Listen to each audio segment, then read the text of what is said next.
explodindo aqui nas pedras. Mas ali vem outra.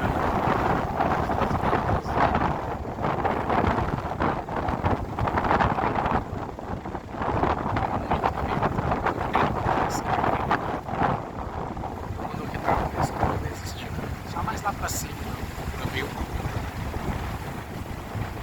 Aqui onde emenda no mar não dá, muito forte as ondas. Só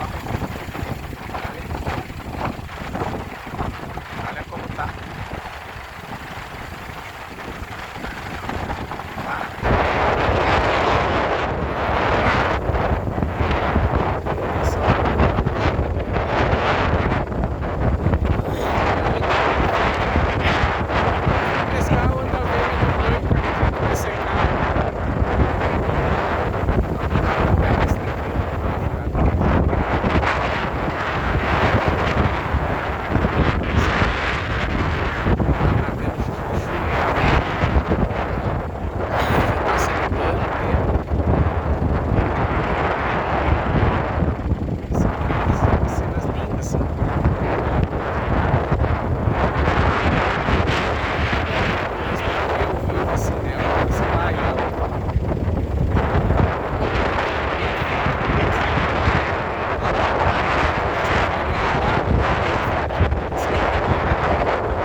Meu Deus, que perigo.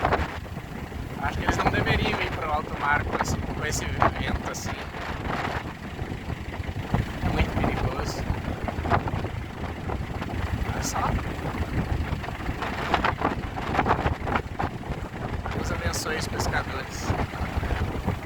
Eles arriscam a vida para que você tenha seu peixinho aí no mercado quando você chega lá dentro.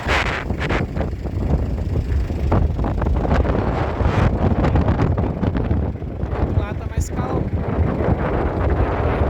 Tá mais calmo. Ó, tem pessoas ali, tem crianças brincando. Olha ali, ó. Ó.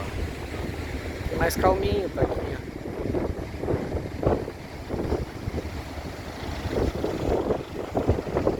Realmente, fiquei uns 10 dias nesse lugar aqui, foi inesquecível esses dias que eu passei aqui.